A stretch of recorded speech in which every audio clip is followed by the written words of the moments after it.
What's happening, guys? Sam Adams here, and welcome to a brand new episode of Caffeinate today for March the 26th of 2019. My name is Samuel Adams, and welcome to today's show. For those that are joining me live on twitch.tv/TheSamuelAdams, welcome on in. And of course, the show is hosted live 5 days a week, Monday through Friday at 7 a.m. Eastern Time, if you did want to join us live to cover the hottest gaming news of the day. Of course, the show is then put up on podcast services around the world, as well as youtube.com/SamuelAdamsMedia.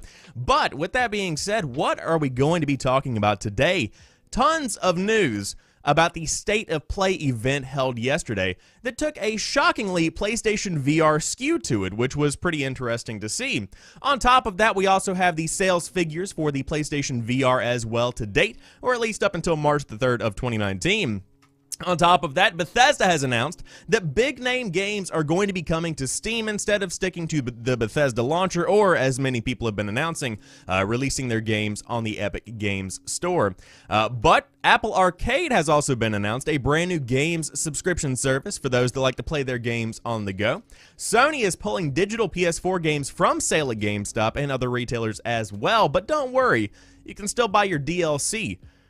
Because that makes sense. The UK charts are in, and Sekiro Shadows Die Twice is the 7th new #1 of the year. There's a brand new Lord of the Rings series coming out, and it stars Gollum. Interesting video game focus there. And Warframe is celebrating 6 years and nearly 50 million players. And so that is pretty much the slew of stories we are going to be talking about today. But without further ado, let's go ahead and dive into the beginning of the State of Play recap, because there were many articles that went through and gave you pretty much a rundown of what was announced, but the PlayStation Lifestyle did fairly well in their coverage of it, and so I just want to kind of hit the highlights and show you guys what was talked about during yesterday's big event. Now, before we even start that, there was a huge focus on PlayStation VR right out of the gate, with Marvel's Iron Man VR getting an announcement. And it does look very similar to the Batman Arkham VR, as they mentioned here in the article, that was revealed and released whenever the PlayStation VR was still in its infancy. Now, without a doubt, an interesting looking project, but not quite the Iron Man game that I think people are really wanting. With the success of Marvel's Spider-Man from Insomniac, it just makes sense to do more of these superhero games, and I'm sure that they will, but of course those projects take time, and Iron Man VR looks like it took some time, but at the same time, you just really want a really good Iron Man game, just a good meaty game. But for those that are fans of PlayStation VR, and for those that are fans of Marvel's Iron Man, then you might want to dive in, because it looks like a pretty basic flight shooting simulator style experience, but still fun nonetheless, especially if you already have a PlayStation VR. Now, on top of that, we also got a brand new trailer for Crash Team Racing Nitro Fueled, and of course, it is getting the Crash Nitro Kart content that we all so love and desire. But this is a cool-looking trailer, and it's a cool-looking game. Of course, it says race like it's 1999. I grew up on this game, and I grew up on this franchise, and so will this be one that I pick up? I'm not even going to lie, more than likely, just because I used to love this game to death. And of course, tons of content from the classic game is getting revamped and reloaded into the brand new one that's coming out this year. So that could be pretty exciting for those that are fans of that nostalgia-fueled content, no pun intended. But of course, if you do want to check out the entire trailer, the article is linked down below with all of the biggest news from yesterday's show. But without a doubt, this is one of my most anticipated games of 2019. No, it's not graphically mind-blowing. No, it's not going to be something like, you know, a AAA God of War experience. But is it just good classic fun? Absolutely. And so, of course, if you do want to dive in and give it a look, without a doubt, totally worth your time.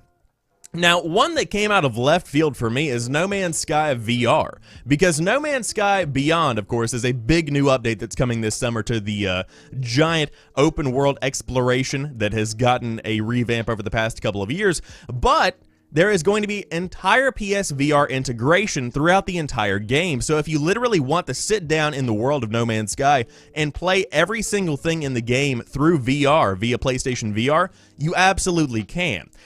That's new, and that's not something I think many people expected. So Hello Games has been teasing out a pretty massive update to No Man's Sky called No Man's Sky Beyond, of course, via Twitter and whatnot, but over the time period of Beyond's life, you are going to be seeing a physical release of the game, along with all the updates that have been released to date, and on top of that, of course, you do get that PlayStation VR integration.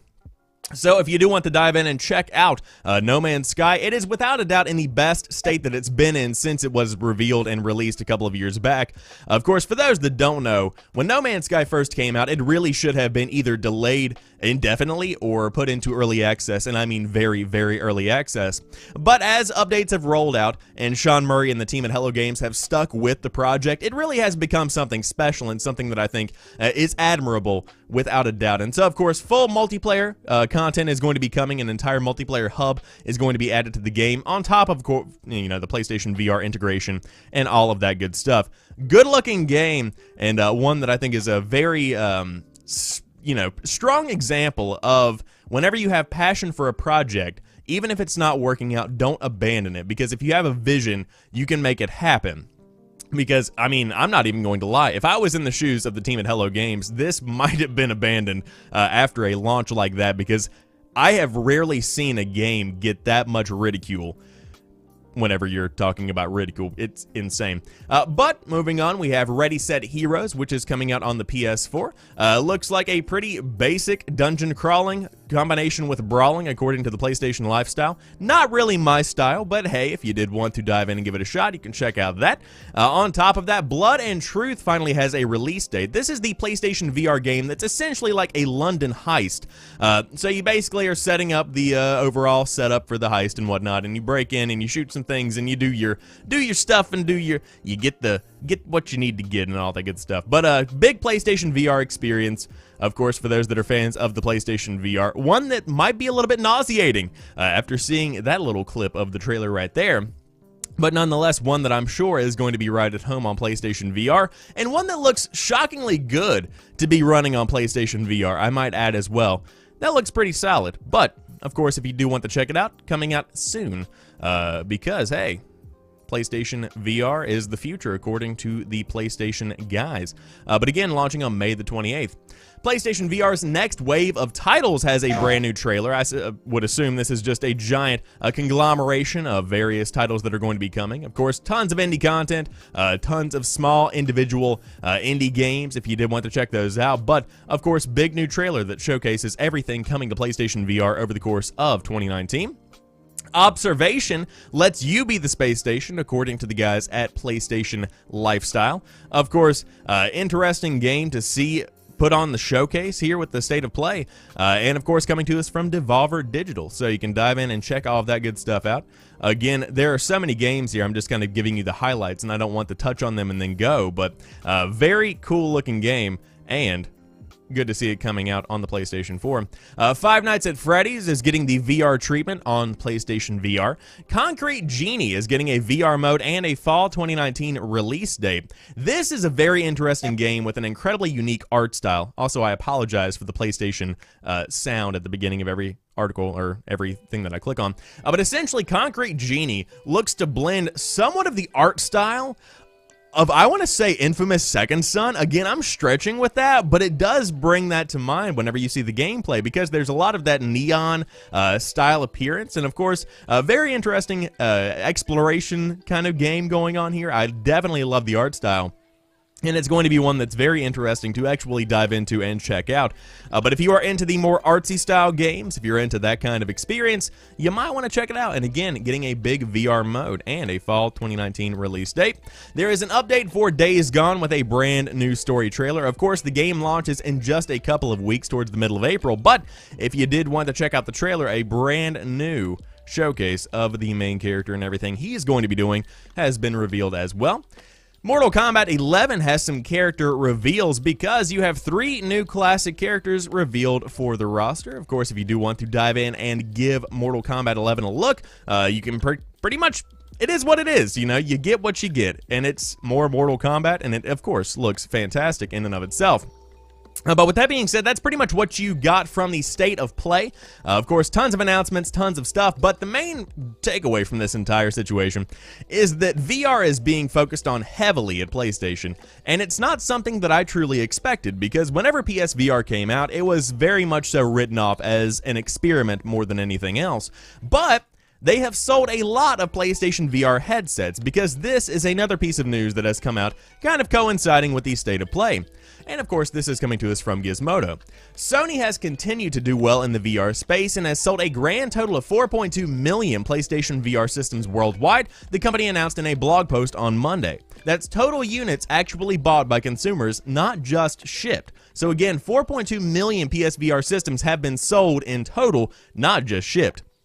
We are also very excited to reveal that we have officially sold through more than 4.2 million PSVR systems worldwide as of March 3rd, 2019. PlayStation social media chief Sid Schumann wrote, "We'd like to thank our fans for the amazing support for helping us achieve the milestone."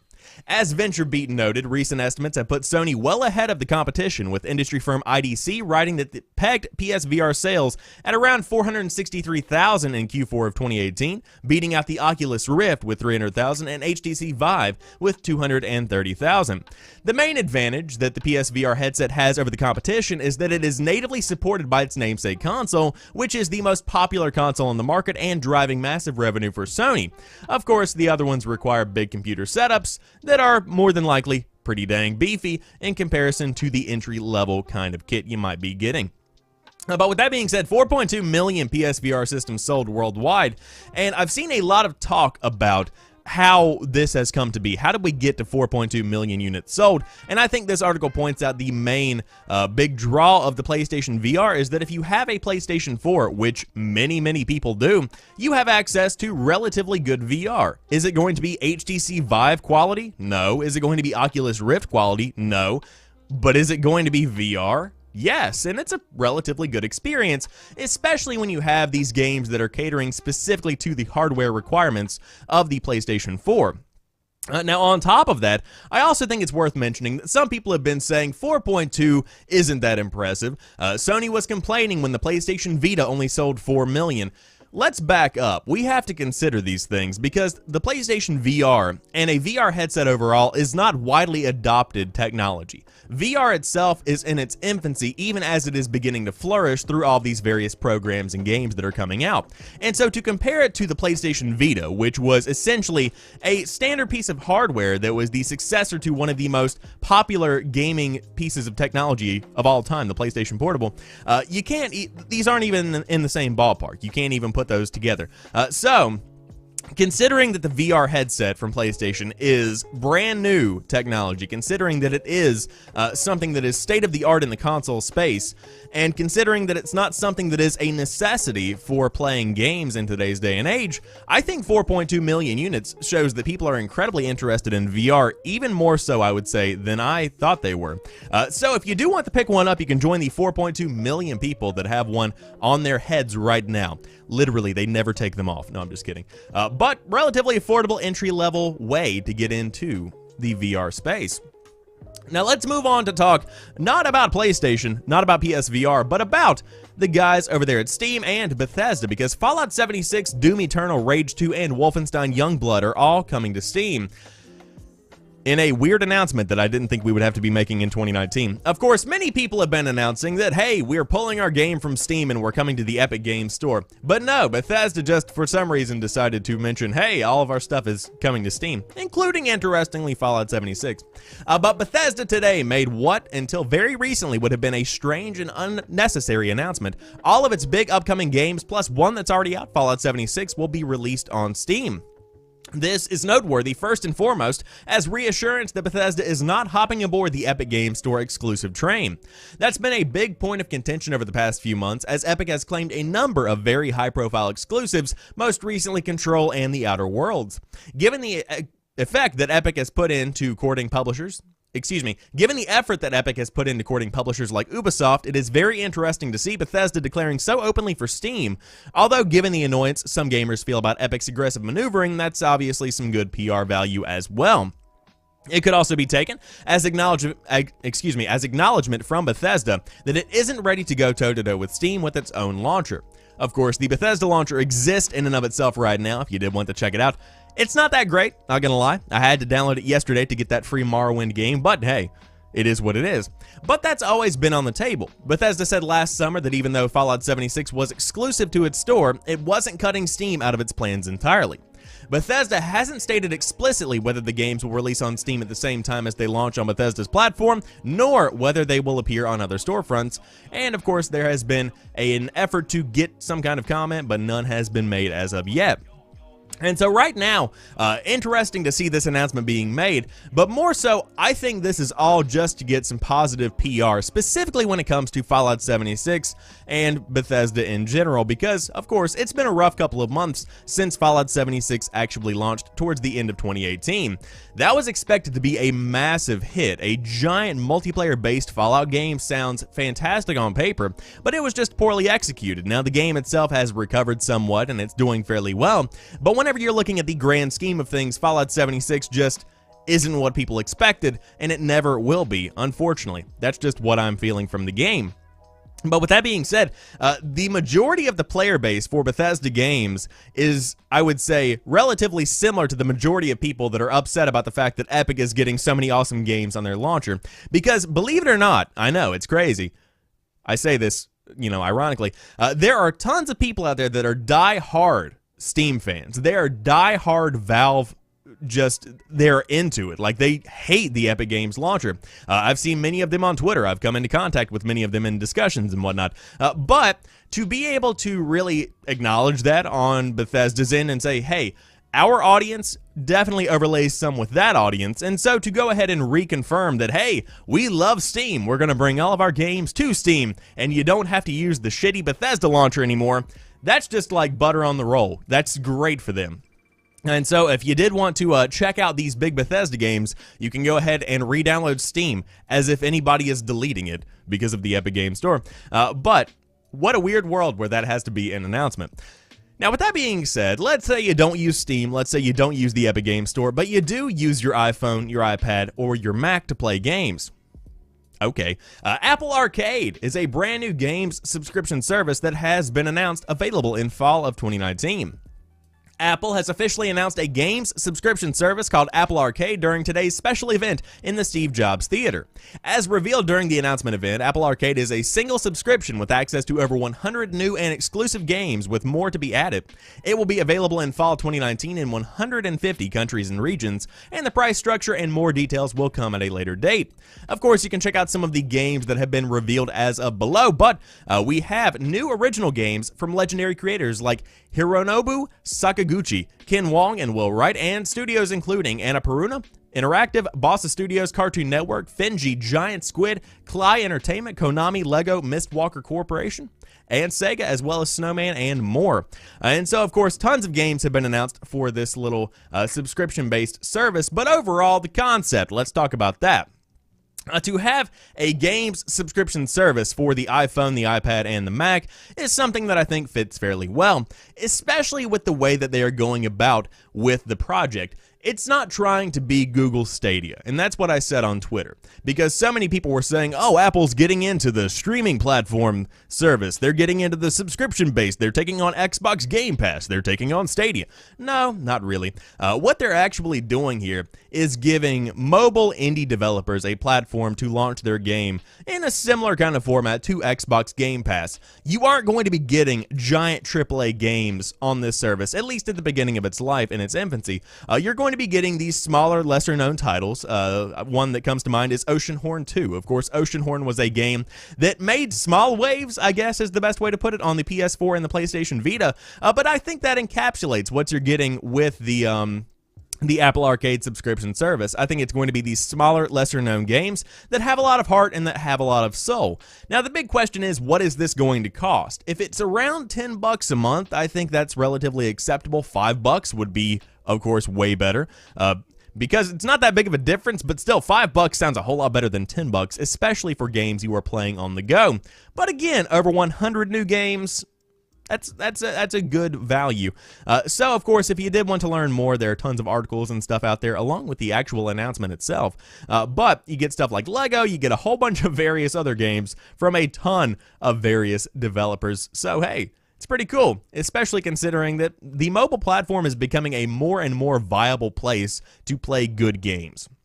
as hardware improves, especially with the iPad Pro and with the newer iPhones, you really do have a lot of potential to make some big waves in the industry with a mobile game where you couldn't a couple of years back. So we'll see what happens with that. Again, no big AAA games in my opinion, but still, you are going to be getting some interesting titles over there on the Apple Arcade. Now let's talk about Sony, because they are pulling digital PS4 games from sale at GameStop as well as other retailers. GameStop has released a memo snagged by Wario64 on Twitter that says Sony is no longer allowing retailers to sell digital versions of full games. Those interested in buying digital games from GameStop or unnamed other retailers will still have the option to buy a prepaid PlayStation Store card, but codes for full game downloads will no longer be available. On PlayStation's side, it's a move that rolls its digital game business entirely onto its own storefront and cuts, according to the memo, all retailers, not just GameStop, out of the process. The swap officially takes place on April the 1st, meaning that outside of Days Gone and Mortal Kombat 11, download codes for full PlayStation 4 games will not be sold at those external retailers. This goes for games that have already been pre-ordered through those channels as well, but GameStop seems to be working out all of the details on what it will do for people in that situation. The current advice mentioned in the memo is for staff to encourage customers to switch their reservation to a physical version of the game, or of course you can always just get a refund and buy it on the PlayStation 4 store. But this also only affects full PlayStation 4 games, with the memo specifically noting that digital add-on content will still be available for purchase in GameStop stores for other platforms. It's a swap that comes at a bit of a rough time for GameStop. Company leadership abandoned plans earlier this year to find a buyer for the game retailer, and as of its most recent financial report, reported a net loss of $488.6 million for the quarter, despite a 10.9% increase in new game sales. And so it is with that melancholy note that we end this article about the digital pulling of Sony games. That was a weird way to say that. So you can't buy full games at GameStop anymore on those little cards that you probably passed up anyway. And personally, I think it's a pretty good move. Of course, you can still buy DLC in that specific kind of format, but to pull this from store shelves, to pull these small cards and whatnot, makes sense, because quite frankly, I don't really have any desire to buy that, and I doubt they were selling that well to begin with. And maybe that's just me, but it just didn't feel like I was buying a game, and I think a lot of people still feel that same way. Now, of course, buying a game digitally on the PlayStation 4, natively on the hardware itself, that feels fine. I don't know. Maybe it's just me. Maybe I'm just weird. But I think this was a good move. Now, will it hurt GameStop? More than likely a bit. But again, I don't know what the sales figures were for this specific format of PlayStation games. Now, of course, Xbox and other pieces of hardware, they're still maintaining the same kind of setup. But with PlayStation, if you do want to buy full games, you will now have to buy a stack of PlayStation Store cards, or you can just go ahead and natively buy it on the PlayStation 4 itself. GameStop's in a bad spot right now. When it comes down to it, they're not doing well. Of course, we talked last week about GameStop 2.0 with a brand new CEO taking the helm and trying to drive it into be a more cultural kind of experience for gamers to come and enjoy themselves. But it's just in a very transformative time in its life, and I think that this is just another nail in the coffin for GameStop overall. In 5 years, I don't know if GameStop will still be around. I would assume that it would be, but it's going to look very different as compared to how it looks today, without a doubt. So again, if you do have any kind of games pre-ordered for the PlayStation 4 digitally, be sure to make sure that you have all of that figured out before that does end, because hey, you don't want to get a physical version of a game if you do want a digital version. A ton of people are moving away from physical completely. I know many people that don't even own a disc, and they just have everything up in the cloud, able to be downloaded, etc. I'm not one of those people. I still have a whole stack of games, but hey, if you're one, make sure you handle your business. Anyways, moving on to Sekiro Shadows Die Twice news, because the UK sales charts are in, and Sekiro Shadows Die Twice is the 7th new #1 of the year.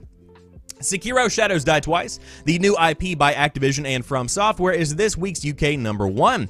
It is the 7th new game to top the charts this year after New Super Mario Bros. U Deluxe, Resident Evil 2, Kingdom Hearts 3, Far Cry New Dawn, Anthem, Devil May Cry 5, and The Division 2. The game just narrowly edged Tom Clancy's The Division 2 from the top spot by fewer than 800 copies. And once again, this data only includes physical games sold, so digital numbers could be a bit different.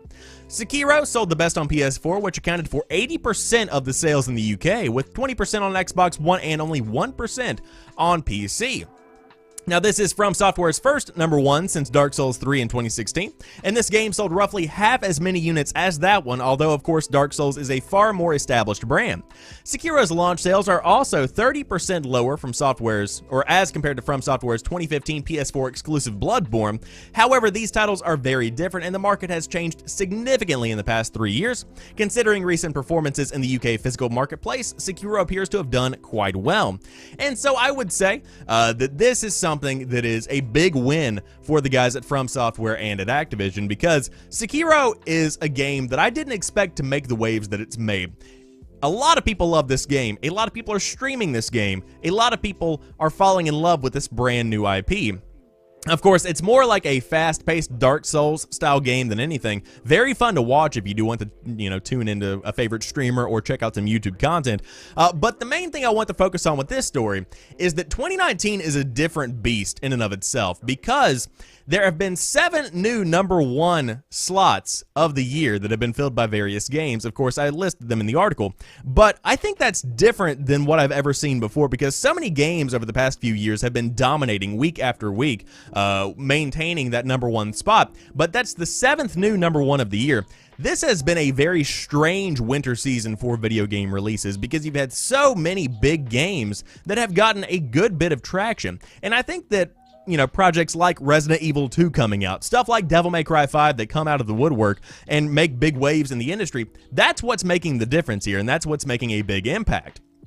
So it's cool to see that we aren't necessarily being dominated in the gaming industry by the same game week after week after week. It's very cool to see that instead we are getting a pretty fresh, rotation of new games taking that #1 spot. And I think it shows that, if anything, Battle Royale and these big, AAA games that are coming out are growing the industry, and more people are trying more games. I think that's a pretty cool thing.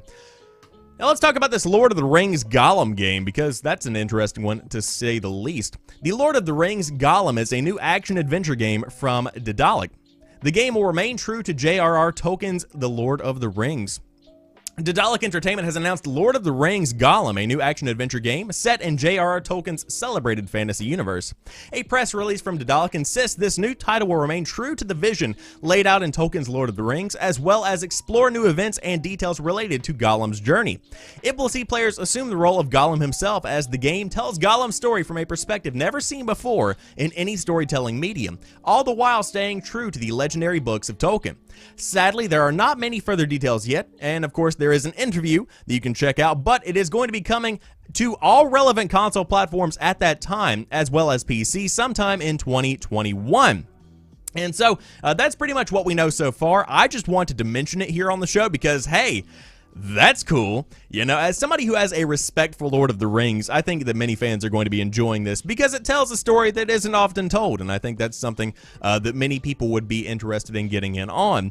Now, my question is, how do you do this? Whenever you're thinking about recent Lord of the Rings style games, you think about Shadow of War and Shadow of Mordor, both of which did combat very well, both of which did storytelling very well, and of course, a lot of unique concepts were put into both Shadow of War and Shadow of Mordor. But when it comes to Lord of the Rings Gollum, up in the air on that one. I'll have to wait and see some gameplay when it comes out in probably 2020. But interesting to see that they're taking that perspective. But until then, let's say that you did want to play a free game. A very beefy free game at that. Warframe is celebrating 6 years and nearly 50 million players, and also it's a very, very solid game. Have you found your Warframe? Digital Extreme's Warframe has fought against the odds to become one of the biggest free-to-play games available today. After a rocky start, the game has built a strong following across 4 different platforms of fans who are addicted to its tight and ever-changing looter-shooter formula. Last year, the game celebrated its 5th anniversary with 38 million registered users, and this year it's marking its 6th year on the market with nearly 50 million players. For those that can't do quick math, that's 12 million additional players in 1 year. That's very impressive, and I would say that's also thanks to a giant update that hit the game. To celebrate, Digital Extremes is getting in the giving mood. This Wednesday, March the 27th, players who log into the game will receive a brand new Lisette skin and last year's Dex Excalibur skin and every single previous anniversary gift. Ooh, that's nice. 2018 was arguably one of the best years on record for the title, setting milestones in the number of users, peak concurrent players, and digital attendees of its annual Tenacon convention. This year, Digital Extremes hopes to continue the wave of good fortune with its new content that will expand the already expansive game. Last month, the Nightwave update became the first Warframe content to hit all platforms at the same time, and last week, Operation Buried Debts introduced the Hildren, the 39th Warframe in the game. The new War and Railjack updates, both announced in 2018, are still on their way to the game, as are remasters of Gas City and Plains of Eidolon. It was quite late, or I was quite late to the Warframe party, the author says, only picking it up after it launched on Switch, but I've been hooked ever since. Each update to the game has only improved the experience, and it's easily become the go-to free-to-play in my life. And of course, you can check out the game right now on PS4, Xbox One, Switch, and the PC, if you have not already. But very impressive numbers coming out of the guys over there at Digital Extremes. 50 million players is nothing to shake a stick at. That's only possible via free-to-play, by the way. But I think that Warframe is a very interesting tale of success because it came about during a time in which the PlayStation 4 was, of course, first coming out, and many people began playing at the beginning of the PlayStation 4's life cycle, though it was on PC for roughly a year in early access before that. However, whenever Destiny 2 came out and it didn't exactly meet fans' expectations, Warframe kind of filled a void that people needed filled. You know, people needed a good looter shooter, and Warframe was there to deliver, and the guys at Digital Extremes played into that and really made a name for themselves through that. Of course, Warframe was very popular before Destiny 2 ever came out, but it really did see a resurgence, and of course, the updates helped as well. But all in all, regardless of why the success is there, congratulations to the team over there behind the scenes that have made this game possible. Of course, industry-shifting gameplay from Warframe, an industry-shifting market model from Warframe as well. That shows that free-to-play games can be rewarding. Free-to-play games cannot be riddled with microtransactions to the point that it cripples the gaming experience, and also that free-to-play is viable for those that are wanting to make a game in the long term, because 6 years on the market and 50 million players is pretty impressive. But with that being said, that wraps up today's episode of Caffeinate. If you did enjoy this one, be sure to drop me a like down below if you are watching on YouTube. But of course, if you want to join me live, the show is hosted 5 days a week on twitch.tv/TheSamuelAdams at 7 a.m. Eastern Time if you did want to dive into the news with me. But until tomorrow, you guys have a fantastic rest of the day. I will talk to you soon, and peace.